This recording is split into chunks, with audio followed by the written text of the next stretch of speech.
peeps, Mwahaha coming at you with some Clash Royale action, and we are also going to talk about what we're going to do with that $25 gift card that was not claimed by whatever his name was.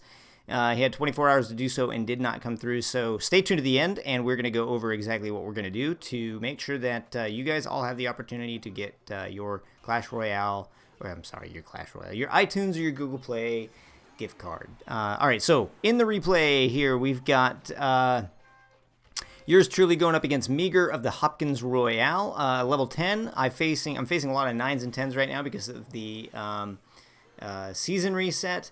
And so you can see I'm still doing my little Dirty Miner deck. He tries to do what he can to stop that push coming up on the right-hand side, but they're still able to get there. And because the Mini Peck is part of that group, that tower is going to fall quick. But I don't have anything to defend against that Royal Giant because I've already put down my cannon. I'm going to have to Fireball because he's got the Barbarians there, but I'm able to kind of mitigate most of the damage, I think. He's got my tower down to about half. I do let that Ice Wizard go unchallenged for a little bit because I'm low on Elixir and because I'm not too concerned. It's an Ice Wizard. He doesn't put off a whole lot of tower damage. You can see he zapped my Princess to try to stop her from getting that final shot off against his Princess, but they end up canceling each other out, and he wastes a zap in doing so. Here comes that Dirty Miner minion horde, a little push right there. He does pull off about a little over half of those minions over to the side with a good distraction, but my minion horde is able to get that tower down to 666. He does have the Ice Wizard coming in, which means you know what's coming. The Royal Giant will be around with this guy. Maybe not. I guess not. All right, so I had the cannon there ready to go. Again, you've heard me say it before. You've got to learn to predict your opponent. Now, I think it was perfectly legit to be expecting the Royal Giant to come in behind or with that Ice Wizard. That's a pretty typical push, and he did push that way the last time, but I was not tracking his Elixir well enough to know that he didn't have the Elixir to pull out that Royal Giant, which I think is what happened. Able to get the cannon down in a pretty good place so that I can do some damage on that Royal Giant while he focuses on the cannon and not my tower. I know a lot of people are saying, you know what, we need to nerf the Royal Giant even more. I don't think it would be a bad idea to take down his hit points just a little bit, but other than that, I think it's pretty good. I think that it adds a great dynamic into the game of having to be very technical with your placement of your cannon. You can see there I did an awful fireball there. It ended up wasting that. My little push does not end up making it up to the tower, so I did have to zap to take out that additional tower. But doing so took out that second tower, and I am able to hold him off from doing any damage to either of my towers. Going to take that one 2-0. So sitting at 3184, going up against another 3184. This one, Mandals of an unknown Korean clan. And he's going to go with that Elixir Collector there. He doesn't know that I've got the Miner, but that is a good place to put your first Elixir Collector because if your opponent does have Miner, which a lot of people are playing a Miner at this level, then they're not going to put the Miner against that Elixir Collector because that Miner is going to get 2 hits, 1 from each tower.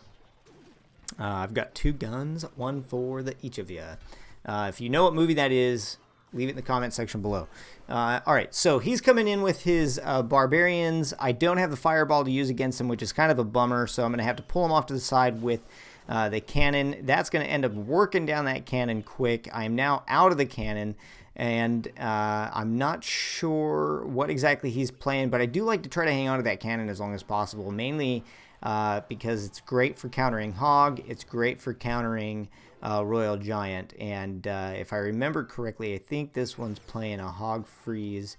No, this one's playing a deck that I have not seen yet, and so this is a Sparky Balloon deck. Now you'll see he's pushing the right-hand side with his Sparky, which I don't like the Sparky. I have a very difficult time playing against it for some reason. I'm going to try to work it down as fast as possible. I'm going to put that minion horde there, but doing so, he knows that's going to give him the opportunity to get that balloon going in. I'm going to have to distract that balloon with my cannon, sacrifice the cannon to do so, but get those goblins down also. which I'm going to have to sacrifice my goblins too. But keeping that balloon off my tower is so important because you know that balloon will just wreck my tower. All right, I am able to get my miner up there to his elixir collector and take it out, short changing the value that he's getting out of that. And so I am happy about that. Now he knows I've got the miner, so he's going to keep putting that elixir collector there in the middle. It would be silly of him to put it behind one of his decks right now. So silly. All right, so he's got another Sparky coming up. I'm willing to bet he's going to come with the same push. He's got his Sparky coming up the right. I'm waiting for that balloon to come out on the left. Going to have to hang on to that cannon so that I can distract. I am able to successfully take care of that Sparky pretty well. He does not get the balloon going up, so I'm kind of wondering what he's got going. Now he brings in the balloon. So I've got to get that cannon up to pull the balloon, which I'm able to do. I could zap it just to make sure that it goes, but it's gone anyway. And I'm going to be able to do enough damage to those minions for nothing to happen there. And since I didn't zap, I've got enough elixir to place my minion horde and mini P.E.K.K.A, which are going to go up. Plus, I've got the miner sitting there behind the tower, and that is going to be good game. Mandals, appreciate you coming to my world and finding out how we play the Dirty Miner deck. All right, so an additional 30 trophies for that win puts us up to 32-14. Going into our next match against somebody with 3,097, so a loss at this level would be very painful. But again, another level 10. This against a name I don't know, part of the Charlie clan. And I'm going to start things off with my slow push mini P.E.K.K.A. I'm going right. He's going left with this ice wizard. Both of us are hitting the tower at about the same time. My mini P.E.K.K.A.'s got a little more speed, so I'm climbing fast. I was getting ready to put that miner up there against that tower to distract and get my little push going, but he's got the Royal Giant coming in. I'm sitting at 10 elixir, so I've got to put down that cannon so that I can stop wasting elixir, which puts it in bad placement against that Royal Giant, but is able to make him distract for a little bit. He is able to fireball my minion horde and take all of that out, and then I get those spear goblins to help take out the Royal Giant. He brings in spear goblins as well. I zap the Royal Giant to slow him down on his attack, make him miss an attack, maybe an attack and a half, and take out those spear goblins. And I am currently down big time on my left tower. I do have his left tower down lower than I have his right tower down, but I'm going to continue pushing on the right tower anyway because he seems to be pushing right as well. All right, so he gets that Royal Giant in. I go with my mini P.E.K.K.A first. You can see when he brought that Ice Wizard out, I tried to fireball it, hoping that that would take it out. It doesn't, but it weakens him enough to where my Princess was able to take him out, which meant I could get my mini P.E.K.K.A down to take care of that Royal Giant at full speed. That mini P.E.K.K.A is a great counter to the Royal Giant, but the best thing that everybody's doing is putting that Ice Wizard with that Royal Giant, which slows down the mini P.E.K.K.A's attack speed and just works him really quick. I was able to get rid of that Ice Wizard, so instead of putting the cannon down, I put the mini P.E.K.K.A down so that I could get rid of the Royal Giant quickly. All right, so got his tower down to 818. I did end up dropping that Princess in a really bad spot because of that Tesla tower. I have not seen a Tesla tower in a while, and I dropped it just at the wrong time, was not able to get my finger and pull it back in enough time to avoid that damage. All right, so he's got the Royal Giant coming, slow push. I'm going to put the mini P.E.K.K.A on a slow push coming up. He does come in with that Ice Wizard. I am going to fireball to try to weaken that Ice Wizard, see if I can get the same thing going, but he does that I had last time with the Princess. But he does bring in the guards, which are able to do some work. He now has a double Royal Giant push. I am a little bit freaked out about how this is looking. However, the Princess and the Ice Wizard are focused on my mini P.E.K.K.A right now, so I am able to get my Spear Goblins in to put some work on that little grouping. I've got one tower down. I am able to get the cannon in a good placement this time. He's able to, that cannon can distract and take down that Royal Giant. Mini P.E.K.K.A there for the game-saving swing, taking out that Royal Giant at the last minute. If that Royal Giant had one more shot, it would have been a different story. We would have gone into overtime.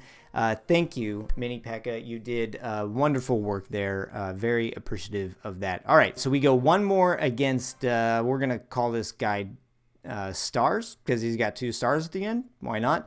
And in a clan I don't really know, so he's sitting at 32.26. I'm at 32.34, so pretty evenly matched. We're both going with the princess push coming to the right-hand side. What looks like he might actually be in a little bit of a better position. He poisons. I'm going to zap so that I can at least, we can at least cancel out each other's princesses. If I hadn't zapped, he would have had his princess plus that poison putting damage, and I would have had to respond, which I did not want to be in the position of doing. I am able to get the miner down, and got a good push coming, but he's got freeze, and so he's going to take out pretty much all of that with his tower and his musketeer. So that's now that I know that he's got freeze and he's got poison, I've got to play accordingly as we go forward. Biggest advice one of the biggest points of advice I can give is make sure you are tracking what cards your opponent's playing. Make sure that you get comfortable with what their order of play is, what their rotation, how they like to stack up their pushes, and so forth, so that you can make sure that you are planning accordingly. All right, so he gets that princess down. She is going to work my minion horde, bummed about that. He's got his Valkyrie coming in. I'm going to have to pull her to the middle because I don't want her coming at my tower. My mini P.E.K.K.A. is a good counter against that Valkyrie. You can see I was able to two-shot her with the help of my tower. I do zap that little group right there, the tower and that musketeer, so that my mini P.E.K.K.A. can one-shot that musketeer. You can see that musketeer was still pretty full health, and so if that musketeer had come across, I just said musketeer like 5 times. If she had come across the bridge, she would have been able to put a pretty decent amount of damage on my tower.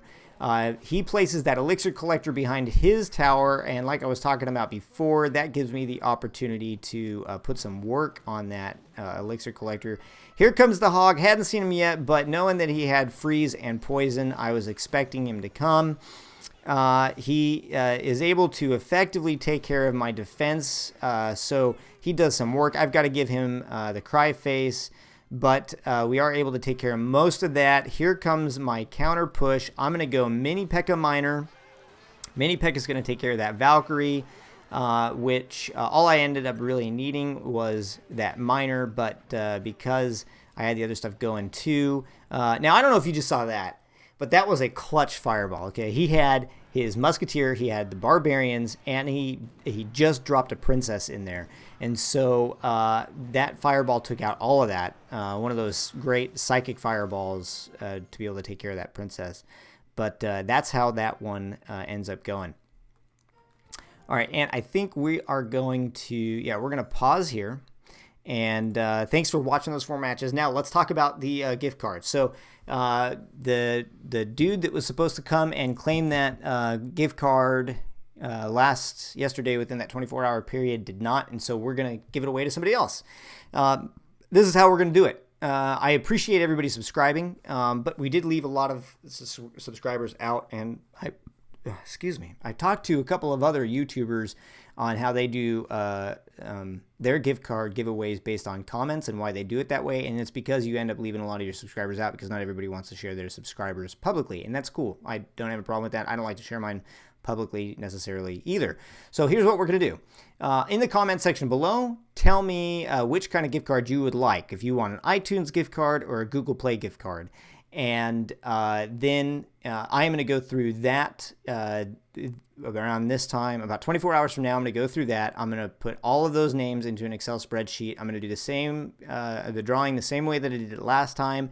I'm going to pick one of those names, and you're going to have 24 hours to claim it in the chat to the next video. The video that I post the results in. So most important part of all of this, if I'm making it sound really confusing because I'm rambling on, just leave a comment in the section below, and that will make you eligible for the gift card giveaway. Let me know if you want it as an iTunes or a Google Play gift card.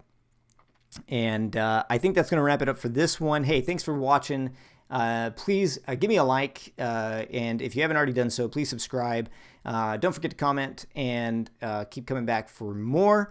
Thank you guys, all of you, for all of the support you've been providing to the channel. I really do appreciate it, and it does encourage me to keep on going. I think that's going to wrap it up for today. Thanks, everybody. Mwahaha out.